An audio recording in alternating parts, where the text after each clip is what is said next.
सीकर के लक्ष्मणगढ़ से अगली खबर है। तेज रफ्तार बस के पुलिया से टकराने का मामला और हादसे में अब तक 10 लोगों की दर्दनाक मौत की जानकारी है। इससे पहले ये 7 लोगों की जानकारी से जुड़ी हुई खबर थी, लेकिन जिस तरह से अभी मैंने जानकारी दी कि जिन लोगों की स्थिति क्रूशियल थी उनमें से भी कुछ लोगों के दम तोड़ने की जानकारी और अब 3 और लोगों की मौत की सूचना के साथ मरने वालों की संख्या 10 पर पहुंच गई है। सुजानगढ़ से वाया सालासर, लक्ष्मणगढ़ और नवलगढ़ का ये रूट था। इस बस का तेज रफ्तार के होने की वजह से घुमाव में नहीं घूम पाई बस और इस दौरान पुलिया से टकराने की वजह से 7 लोग पहले जख्मी हुए, अस्पताल पहुंचाया, उन्होंने दम तोड़ दिया। 5 अन्य ज्यादा जख्मी, उन्हें भी अस्पताल पहुंचाया गया, लेकिन उपचार के दौरान 3 और लोगों ने दम तोड़ दिया। कुल 10 लोगों की जान चली गई।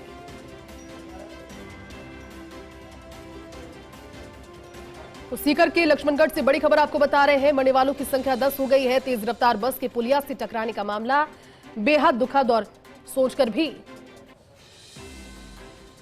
जो सिहरन है मन में वो कहीं ना कहीं होती है, क्योंकि 10 लोगों की जिंदगी ऐसे अचानक से खत्म हो जाना सिर्फ और सिर्फ लापरवाही की वजह से। तेज रफ्तार में थी ये बस, अनियंत्रित हो गई, घुमाव में ठीक से घूम नहीं पाई और पुलिया से जा टकराई। और बड़ी खबर आपको बता रहे हैं, मरने वालों की संख्या 11 पहुंच गई है। आप सोच रहे होंगे कि किस तरह से मरने वालों की संख्या बढ़ रही है, लेकिन इतना भयावह ये हादसा कि हर 1 मिनट में जिंदगी खत्म हो रही है। इससे पहले 10 लोगों की मरने की जानकारी, लेकिन अब हमारे विश्वस्त सूत्र ये जानकारी दे रहे हैं कि 7 के बाद ये संख्या 10 पर पहुंची और 10 के बाद अब ये संख्या 11 पर पहुंच गई है। बेहद दुखद, बहुत दर्दनाक, 11 लोगों की इस दुर्घटना में मौत हो जाना कहीं ना कहीं बहुत सारे सवाल और लापरवाही का आप समझ सकते हैं कि खामियाजा इन परिवारों को, इन लोगों को किस तरह से उठाना पड़ा जिन लोगों ने अनायास ही अपनी जिंदगी को खो दिया।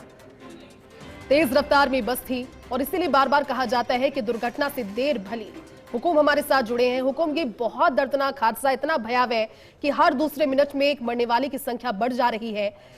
11 मरने वालों की संख्या हो गई है। हुकुम जी बिल्कुल ज्योति, ये हर मिनट में आप ठीक कर रहे हैं कि लगातार जब से हादसा हुआ है और कोई भी व्यक्ति नहीं ऐसा सोचता है कि कोई व्यक्ति की मौत हो, लेकिन लगातार जो कैजुअलिटी बढ़ती जा रही है। लक्ष्मणगढ़ में 7 लोग एक्सपायर होने के बाद में सीकर जो 5 एम्बुलेंस के जरिए और पूरी तरीके से प्रशासन एयरलिफ्ट के जरिए तमाम घायलों को पहुंचाया था और उसके बाद में भी 4 जाने अभी तक जा चुकी है। तो कुल मिलाकर 7 प्लस 4 11 ऐसी जाने हैं जो अभी तक हमने खो चुके हैं।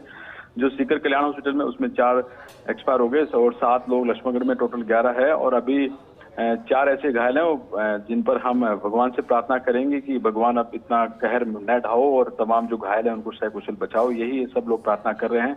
11 ऐसे परिवारों के लोग हैं जो अभी तक इस हादसे की विपत्ता और इस हादसे में हम लोगों ने 11 लोगों को खो चुके हैं। लगातार इस विषय में जो डॉक्टरों की टीम है वो अभी पूरी कोशिश कर रही है कि तमाम जो घायल हैं उनको हम लोग बचाएं और इसी कोशिश में तमाम लोग लगे हुए हैं। जी जी। अब हुकुम, क्योंकि अब तो कहीं ना कहीं ये समझ पाना भी बहुत ज्यादा मुश्किल नहीं रहा कि जब ये हादसा हुआ होगा और किस कंडीशन में लोगों को अस्पताल तक पहुंचाया गया होगा। उम्मीद तब भी नहीं होगी हुकुम, लेकिन एक आखिरी कोशिश हर कोई आसपास मौजूद शख्स करना चाह रहा होगा।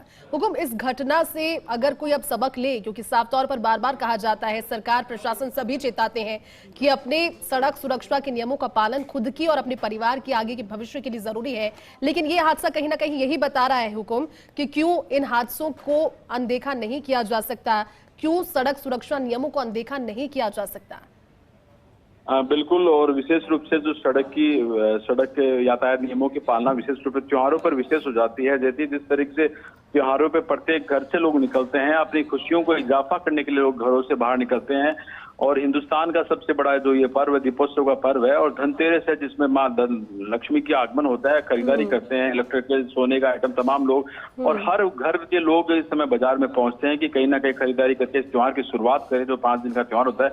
लेकिन जिस तरीके से ट्रैफिक बढ़ता है, तमाम यातायात के जो वाहन चालक उन लोगों को अपनी गाड़ी की स्पीड स्लो करनी चाहिए, नियमों का पालन करना चाहिए और विशेष रूप से वाहन चालक जो बसें ये जो ड्राइवर होते हैं क्योंकि उन पर जिम्मेदारी होती है ऐसे सैकड़ों परिवारों के जो उस गाड़ी के अंदर रहते हैं, लगभग 52 सीटर होती है, लेकिन ऐसे मौके पर वो 52 सीटर 100 की संख्या में पहुंच जाती है। इस हादसे में ये होता है प्राय ऐसी गाड़ियां खाली रहती है, लेकिन जब त्योहार का पर्व होता है 70 लोग गाड़ी में सवार होते हैं, छोटे छोटे मासूम बालक, जिनको इंतजार होता है कि आज दीपोत्सव का त्योहार होगा, हम लोग शॉपिंग करेंगे, अपनी माँ अपने पिता के साथ में, लेकिन किसी ने भी नहीं सोचा इस तरीके से हादसे के शिकार हो जाएंगे। और मैंने उन क्रुंदन बालकों का, उस क्रुंदन मेरी आंखें भी, हम लोग कोई लोग नहीं देख पाया जिस तरीके से बालक घायल थे और उन घायलों का डॉक्टर इलाज करे थे, और वो जिस तरीके से उनकी शब्दों में हम अपने उनकी पीड़ा बयां नहीं कर पा रहे हैं जयती। और जो 11 लोगों के साथ साथ में एक बालक है इनमें, और बहुत ही ये दर्दनाक और ये कह सकते हैं ऐसी स्थिति है जो कभी भी कोई नहीं चाहेगा इस तरीके हादसे के शिकार ऐसे परिवारों, विशेष रूप से त्योहारों पर ऐसे वाहन चालकों की जिम्मेदारी के साथ अपनी गाड़ी चलानी चाहिए, गाड़ी की स्पीड स्लो करनी चाहिए, साथ साथ में पुलिस प्रशासन को भी इनको सख्त हिदायत देते हुए और इस तरीके से ट्रैफिक को कंट्रोल करने के लिए विशेष रूप से प्रयास करने चाहिए। स्वयं विवेक का उपयोग लेने की बहुत ज्यादा जरूरत है। हुकुम, हम समझ सकते हैं आप जिन संवेदनाओं के जरिए अपनी बात दर्शकों तक पहुंचा रहे हैं, ठीक से समझ में आ रहा है कि क्या माहौल रहा होगा। हुकुम, अभी जो अब घायल हैं उन लोगों की अपडेट आप लेते रहिएगा, आपसे आगे भी जानकारी लेंगे। शुक्रिया अभी इस पूरी जानकारी के लिए।